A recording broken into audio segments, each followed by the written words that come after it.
Assalamualaikum warahmatullahi wabarakatuh.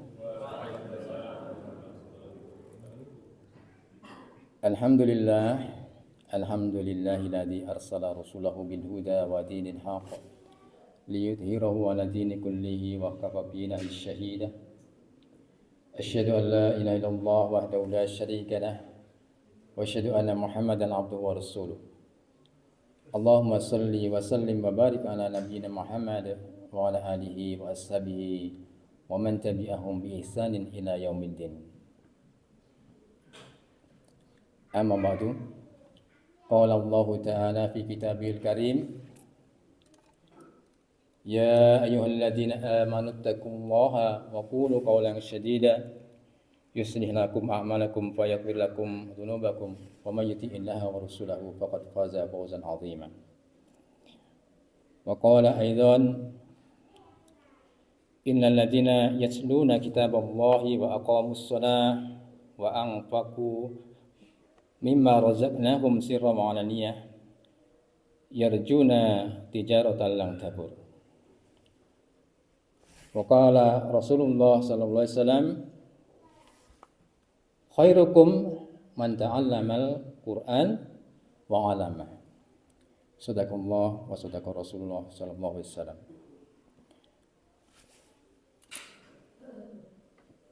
Jamaah salat subuh Masjid Darul Mutakin, bapak-bapak, ibu-ibu dan adik-adik seluruhnya yang semoga selalu dirahmati Allah Subhanahu wa taala. Puji syukur kehadirat Allah atas segala nikmat yang dikaruniakan pada kita. Nikmat-nikmat yang begitu banyak yang tak akan mampu bagi kita untuk menghitungnya. Puji syukur bagi kita, pagi hari ini kita dikaruniai nikmat yang utama, yaitu nikmat iman, nikmat Islam, nikmat sehat, nikmat sempat, dan banyak lain nikmat-nikmat yang lainnya yang tidak bisa kita sebutkan satu persatu. Pagi hari ini kita bisa lihat dari jamaah yang hadir tadi pada waktu sholat, banyak ya. Setelah selesai sholat, kita insya Allah ini menuju ke majelis ilmu ya, walaupun sekedik kita membahas kalamullah dan sabda Rasul. Dan insya Allah nanti ini sekarang sudah memasuki majelis ilmu, yaitu taman surga ya, kalau Allah mengatakan taman surga. Alhamdulillah kita diberikan nikmat iman dan Islam. Coba kalau hanya diberikan nikmat iman saja tapi tidak diberikan nikmat Islam, ini sebagaimana kafir Quraisy pada saat di zaman Rasul. Kafir Quraisy ini beriman pada Allah, mengetahui bahwa yang menciptakan dunia isinya manusia ini Allah Subhanahu wa taala. Tapi mereka tidak mengakui kalau Allah ini satu-satunya yang berhak disembah dan Muhammad sallallahu alaihi wasallam adalah Rasulullah. Jadi hanya beriman tapi tidak dikaruniai nikmat Islam. Dan lagi kalau dikaruniai nikmat Islam tapi tidak dikaruniai nikmat iman, ini juga sebagaimana kaum munafikin pada saat itu dan mungkin juga saat ini ya. Kaum munafikin kalau di hadapan Rasulullah dan para sahabat mereka mengatakan beriman, mengakui kerasulan Rasulullah Muhammad SAW. Tapi setelah kembali ke kaumnya, mereka mengingkari. Begitu juga kalau diberikan nikmat iman, diberikan nikmat Islam, tapi tidak diberikan kesehatan, ya barangkali saat ini masih berada di rumah sakit atau di rumah ya karena sakitnya, sehingga tidak ada kesempatan, tidak bisa menghadiri sholat berjamaah seperti sekarang. Begitu pula kalau nikmat kesempatannya dicabut, nah seperti pagi ini ya, banyak sekali dari jamaah ini yang setelah sholat terus pulang, mungkin ada urusan sendiri-sendiri barangkali ya yang lebih penting, moga-moga seperti itu. mereka berarti sedang tidak diberi kesempatan oleh Allah Subhanahu wa taala untuk berada di majelis ilmu, untuk mengkaji syariat Islam, syariatnya Allah Subhanahu wa taala dan Rasulnya. Nah, alhamdulillah bagi kita yang masih tinggal di sini, kita masih lengkap ya, diberikan nikmat secara lengkap. Alhamdulillah, puji syukur kita mengucap alhamdulillahirabbil alamin. Salawat dan salam semoga selalu tercurah kepada uswah hasanah kita Nabi Muhammad sallallahu alaihi wasallam, pada keluarganya, para sahabatnya, dan siapa saja yang mengikuti sunnah-sunnah beliau hingga akhir zaman nanti. Semoga termasuk kita semua. Amin ya rabbal alamin. Hadirin jamaah yang dirahmati Allah Subhanahu wa taala. Tidak terasa kita pada pagi hari ini sudah memasuki hari ke-25 ya, kalau tidak salah. 25. Tinggal berapa hari lagi yang tersisa. Oleh karena itu marilah tinggal 5 hari ya, tinggal 5 hari ya. Insya Allah ya, kalau kita masih bisa ya, masih diberi kesempatan juga, diberikan nikmat umur panjang. Marilah kita pergunakan waktu yang tinggal sedikit ini dengan semaksimal mungkin ya, soalnya belum tentu di tahun depan kita bisa masih diberikan nikmat bertemu dengan Ramadan lagi. Nah, selama ini dari awal Ramadan mungkin dari persiapan sebelum Ramadan mungkin sudah persiapan. Kita kan sudah terbiasa dengan amalan. Kita sudah digembleng lah ya di bulan ini dengan amalan-amalan soleh ya. Seperti membaca Al-Quran, tadarus, tentunya sholatnya juga, dan yang wajib tentunya puasanya kita sudah berusaha semaksimal mungkin ya. Dan semoga nanti kita bisa istiqomah setelah Ramadan, tetap masih melaksanakan kewajiban maupun sunnah-sunnah seperti yang kita lakukan pada saat bulan Ramadan ini. Yang ini menunjukkan bahwa kalau amalan ibadah seseorang di bulan Ramadan ini diterima, maka di bulan-bulan setelah Ramadan ini amalannya tidak berkurang, bahkan akan lebih baik. Pada pagi hari ini saya akan sharing ya, tentang masalah membaca Al-Quran. Karena kita kan tiap hari nih Bapak Ibu, kita dan adik-adik juga ini kita selalu tadarus untuk mengisi kegiatan Ramadan ini. Di setiap tempat ibadah kita di sini maupun Al-Falah maupun Nurul ini selalu ada yang tadarus Quran. Nah, Bapak Ibu yang dirahmati Allah Subhanahu wa taala, membaca Al-Quran ini termasuk salah satu dari tiga amal soleh yang disebut Allah Subhanahu wa taala. Ini diibaratkan sebagai perniagaan yang tidak akan pernah rugi. Ini sebagaimana dalam firman-Nya surat Al-Fatir surat Fatir ayat 29. Seperti yang saya baca tadi di muqaddimah. A'udzubillahi minasyaitonir rajim. Innal ladzina yatluna kitaballahi wa aqamus shalah wa anfaqu mimma razaqnahum sirran wa 'alaniyah yarjuna tijaratan lan tabur. Yang artinya sesungguhnya orang-orang yang selalu membaca kitab Allah yaitu Al-Qur'an, mendirikan salat dan menginfakkan sebagian dari rezeki yang kami anugerahkan kepadanya dengan diam-diam dan terang-terangan, mereka itu mengharapkan perdagangan yang tidak akan rugi atau tidak ada ruginya. Al-Fatir, Quran surat Fatir ayat 29. Dalam ayat ini Allah Subhanahu wa taala menyebutkan 3 jenis ibadah atau amal soleh yang diupamakan dengan perniagaan, yaitu antara seorang hamba dengan Allah Subhanahu wa taala. Yang perniagaan itu pasti akan memberikan keuntungan, yang tidak akan mengalami kerugian.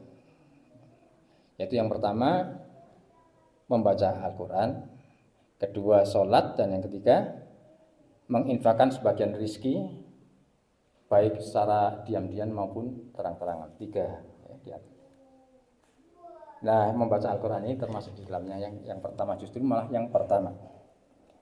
Kita coba ambil tafsir dari Ibnu Katsir ya, dalam kitabnya Tafsir Al-Quran Al-Azim yang sangat terkenal ya,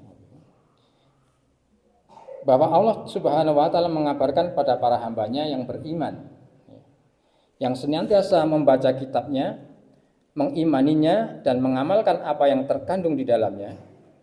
Lalu hamba tersebut menegakkan sholat, menginfakkan sebagian rizki yang telah Allah karuniakan pada hal-hal yang disyariatkan, baik di waktu malam maupun siang, dan baik secara diam-diam maupun terang-terangan. Bahwa hamba tersebut sungguh telah mengharapkan perniagaan yang tidak akan pernah rugi. Kemudian Imam Ibnu Katsir menjelaskan maksud dari kalimat mereka mengharapkan perniagaan yang tidak akan pernah rugi, yaitu mereka mengharapkan pahala di sisi Allah Subhanahu wa taala atas segala amal yang telah dilakukan. Hal ini berdasarkan pada ayat selanjutnya, yaitu Al-Fatir ayat 30. Liyuwaffiyahum ujurahum wa yazidahum min fadlih innahu ghafurun syakur. Artinya agar Allah menyempurnakan pahalanya kepada mereka dan menambah karunia-Nya. Sesungguhnya Allah Maha Pengampun lagi mensyukuri. Jadi maksud dari ayat nomor 30 ini agar Allah menyempurnakan pahala-pahala dari segala ibadah yang telah mereka lakukan dan melipat gandakannya dengan menambahkan beberapa karunia yang menambahkan dari yang sebelumnya, yang telah diberikan sebelumnya. Kemudian Allah juga akan mengampuni segala dosa-dosa mereka karena amat sedikit orang-orang yang mengerjakan amalan-amalan seperti mereka. Ini tafsirnya dari Ibnu Katsir. Dan saya sampaikan satu lagi tafsirnya dari As-Sa'di, dua saja nanti. Dalam kitab tafsirnya Taisir Al-Karim Ar-Rahman fi Tafsir Kalam Al-Mannan, atau masyhur dengan tafsir As-Sa'di. Dia menjelaskan dari ayat tersebut adalah mereka senantiasa mengikuti petunjuk Al-Quran terkait dengan segala perintah yang ada di dalamnya, lalu mereka senantiasa menjauhi dan meninggalkan segala larangan yang ada di dalamnya. Selain itu mereka juga membenarkan Al-Quran, meyakininya bersumber dari Allah Subhanahu wa taala, dan tidak mendahulukan sesuatu apapun berupa qaul atau perkataan-perkataan yang menyelisihi Al-Quran. Kemudian mereka juga selalu membaca setiap lafadznya dan mempelajari isinya atau makna-maknanya. Selanjutnya perkara khusus tentang membaca dan mempelajari Al-Quran adalah sholat. Tadi sholat, membaca Al-Quran. Kemudian yang kedua sholat. Sholat merupakan tiang atau pondasi agama, cahaya bagi kaum muslimin, barometer keimanan, serta tanda benarnya keislaman seorang hamba. Dan yang terakhir, menginfakkan sebagian hartanya yang telah dikaruniakan kepada mereka. Infak ini dapat diberikan kepada karib kerabat, orang-orang miskin, anak-anak yatim, dan selainnya, baik secara diam-diam maupun terang-terangan. Infak ini mencakup zakat, sedekah, nadar, dan pembayaran kafarat. Ketiga hal tersebut adalah perniagaan yang tidak akan pernah mendatangkan kerugian. Hal itu disebabkan semua jenis perniagaan tersebut adalah perniagaan yang paling agung, paling tinggi dan paling utama, karena semata-mata untuk mencari ridho Tuhan mereka. Keuntungan berupa pahala darinya, serta mencari keselamatan dari kemurkaan dan siksanya. Namun dengan syarat semua hal tersebut dikerjakan secara ikhlas. Ini tafsir As-Sa'di. Demikianlah jamaah, 3 jenis perniagaan yang telah dijelaskan, yaitu membaca Al-Quran dan mengamalkannya. Ini kalau di tafsirnya kan begitu kan, membaca dan mengamalkannya. Kalau di dalam firman Allah hanya di depannya saja membaca. Kalau dalam tafsirnya membaca, memahami dan mengamalkannya.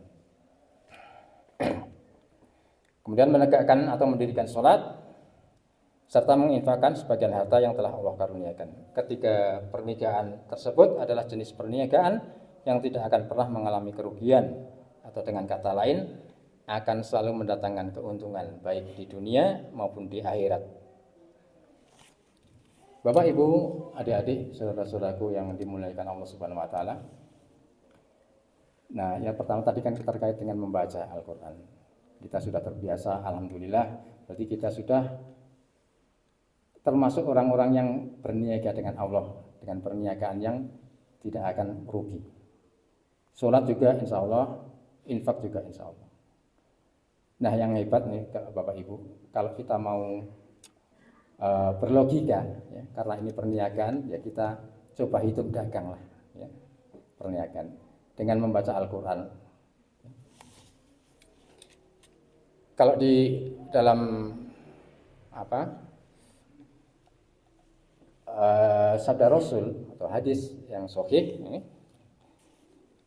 yang ada hadisnya dari Ibnu Mas'ud radhiyallahu anhu, bahwa Rasulullah SAW bersabda, barang siapa membaca satu huruf dari kitab Allah, maka baginya satu kebaikan. Satu kebaikan itu dibalas dengan 10 kali lipatnya. Dan Rasulullah mengatakan, aku tidak mengatakan alif lam mim itu satu huruf, tetapi alif itu satu huruf, lam itu satu huruf, dan mim itu satu huruf. Ini hadis ini hasan sahih, ya, riwayat Imam Tirmidzi. Nah, berdasarkan hal tersebut, kalau kita coba hitung-hitung, kalau kita membaca alif lam mim saja itu 3 huruf. Kalau kita coba hitung membaca bismillah, lafaz basmalah, bismillahirrahmanirrahim, itu berapa huruf?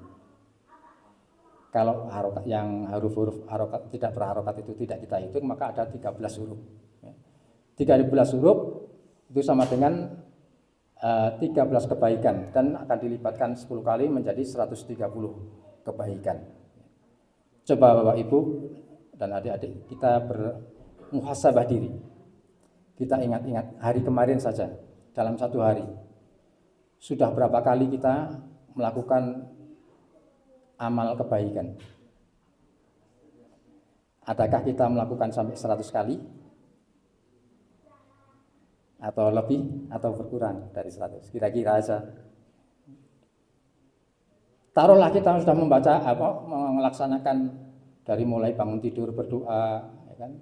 Terus wudu, sholat, tersenyum kepada tetangga, kepada teman, saling salaman, ya, semua kebaikan itu. Kalau dihitung, ya, taruh saja 100 kebaikan dalam sehari kemarin. Ini belum sebanding dengan kalau kita membaca Bismillahirrahmanirrahim yang jumlahnya mencapai 130 kebaikan. Ini hitung dagang, ya, hitung dagang karena ini perdagangan, ya, membahas perdagangan. Coba kalau kita membaca satu surat atau membaca satu juz, ini yang mengamalkan one juz. Atau kalau ini sudah sampai tanggal ini sudah mengkhatamkan Al-Quran, sudah berapa pahala atau pahala yang setara dengan kebaikan ini yang setara, ya, yang akan dinilai kebaikan ini sudah berapa ribu atau sudah berapalah sampai nggak bisa dihitung, ya. Karena berapa sih satu Quran itu? Saya lupa, itu pernah baca dari Ibnu Katsir, ada jumlahnya. Berapa juta gitu ya. Ribu atau juta ya? Juta ya. Itu dikalikan 10 kebaikan. Kan banyak sekali nih Bapak Ibu. Maka sudah maha benar Allah bahwa membaca Al-Quran ini dikatakan perniagaan yang tidak akan pernah rugi, karena keuntungannya sangat besar, ya. Bagi kita yang mengamalkan, insya Allah, ya, kita hanya melakukan beberapa menit saja, ya. Bahkan kalau kita membaca Bismillah paling berapa detik gitu, Pak. Bismillahirrahmanirrahim, paling lama 5 detik kita sudah mendapatkan 130 kebaikan. Setara itu, ya, kita kalau melakukan kebaikan dalam 5 detik dibandingkan satu hari kemarin masih menang yang 5 detik. Ini saya mengajak kepada jamaah dan diri saya pribadi untuk beramal secara cerdas. Ya, salah satunya ya ini membaca Al-Quran. Ini orang-orang yang membaca Al-Quran ini beramal dengan amal yang cerdas, karena dengan hanya menggunakan sedikit waktu, sedikit tenaga, sedikit pikiran, ya, tapi menghasilkan yang luar biasa besarnya pahala.